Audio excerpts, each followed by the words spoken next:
Salut à tous amis lecteurs et bienvenue sur Culture Hero Geek. Il était grand temps qu'on relance les vidéos lectures et on va commencer en force avec le 3e tome de la Passe-Miroir, la Mémoire de Babel. Et bien évidemment, comme d'habitude, on accompagne une bonne lecture avec un petit breuvage fait maison et vous retrouverez la recette en toute fin de vidéo. En attendant, on va découvrir ce qui nous attend dans ce roman. La Passe-Miroir, tome 3, la Mémoire de Babel de Christelle Dabos. Après 2 ans et 7 mois à se morfondre sur l'arche d'Anima, Ophélie a décidé d'agir.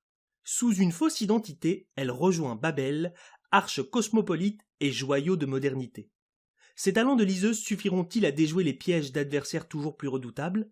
A-t-elle la moindre chance de retrouver la trace de Thorn? Et c'est la grande question que tout le monde se pose, Ophélie va-t-elle retrouver la trace de Thorn? Car je vous le rappelle, à la fin du tome 2, celui-ci qui était en danger de mort s'est enfui, et Ophélie, pour rester en sécurité, a été rapatriée sur Anima, et ça va faire maintenant 3 ans qu'elle s'y morfond lamentablement, et qu'elle n'a aucune trace de Thorn. Pourquoi n'a-t-elle absolument aucune trace? Tout simplement parce qu'elle est surveillée de très près par la rapporteuse et les doyennes qui ne veulent pas qu'elle mette le nez dans une affaire qui pourrait la dépasser. Mais c'est sans compter l'intervention d'Archibald et des amis d'Ophélie venus du Nord qui vont lui permettre d'avoir une échappatoire, de s'enfuir d'Anima et de se retrouver à Babel où elle va pouvoir commencer, avec le premier indice qu'elle a, à essayer de retrouver la trace de Thorn. Et pour le coup, Babel est bien différente et du Nord et d'Anima. C'est une ville au climat équatorial, il y fait bon, c'est une ville également très moderne mais qui possède énormément de règles strictes qu'Ophélie va devoir assimiler et respecter. Et pour passer incognito, elle va donc couper ses boucles et s'introduire dans Babel pour essayer de trouver davantage d'informations sur Thorn. Très vite, elle va comprendre qu'il y a une sorte de plaque tournante, une plaque qui permet d'avoir toutes les infos que l'on souhaite. C'est une académie qui forme des coureurs et pour y avoir accès, il faut donc devenir coureur. Petit problème, devenir coureur, c'est très difficile et surtout très sélectif. Et cette académie est gérée, je vous le donne en mille, par 2 dieux jumeaux, Hélène et Pollux. Hélène essentiellement, Pollux a l'air d'être plus là pour la représentativité. Et bien évidemment, il y a toujours plein de personnes qui ont un peu la mainmise sur cette académie et qui vont mettre des bâtons dans les roues d'Ophélie. Je ne vous donnerai bien évidemment pas davantage d'informations concernant l'intrigue de ce tome 3, sachez juste que je partais avec une petite appréhension tout simplement parce que le tome 2 je l'ai trouvé génial, j'ai vraiment adoré, mais la fin laissait sur une ouverture qui avait l'air très conséquente.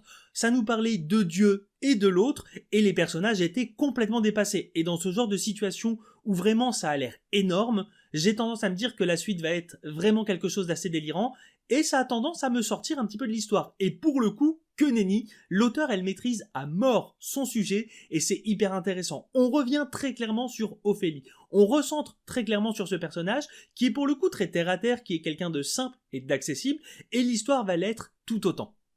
Et malgré ça, Ophélie, depuis le tome 1, elle a bien évolué. Au début, c'était une jeune femme timide, réservée, maladroite. C'est toujours une jeune femme un peu timide, un peu maladroite, mais elle est beaucoup moins réservée et surtout, elle lutte contre ses faiblesses et elle essaie toujours de se battre pour aller de l'avant. Et on va clairement avoir une continuité de cette évolution, petit pas à petit pas. Ophélie continue de grandir et on apprécie fortement suivre justement cette évolution. Et pour le coup, j'ai beaucoup apprécié ce tome 3, j'avais un petit peu la sensation de redécouvrir le tome 1 de la Passe-Miroir, parce qu'à la fin du 2, les cartes sont clairement grandement redistribuées, on va repartir avec des personnages connus comme Ophélie, ça va de soi, mais on va également découvrir de nouveaux personnages qui vont faire leur apparition dans Babel, on va avoir justement un décor complètement nouveau, Babel, et on va avoir une intrigue qui finalement redémarre en quelque sorte, ou en tout cas où on n'a pas grand chose pour le moment, et elle va se positionner tout au long de ce tome 3, un petit peu comme on positionne finalement une histoire, une intrigue dans une saga avec le tome 1, et c'est clairement ce qui se passe ici, et pour le coup j'ai beaucoup apprécié. On a évidemment quelques rebondissements, quelques retournements de situation qui sont bien agréables, un peu moins nombreux que dans le tome 2, mais malgré tout fort sympathiques, et clairement c'est une belle réussite que ce tome 3. Sur ce, amis lecteurs, la vidéo touche à sa fin. Je vous rappelle bien évidemment la lecture du jour. Il s'agissait de La Passe-Miroir, le tome 3, la Mémoire de Babel.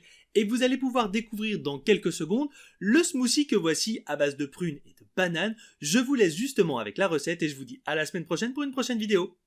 Salut!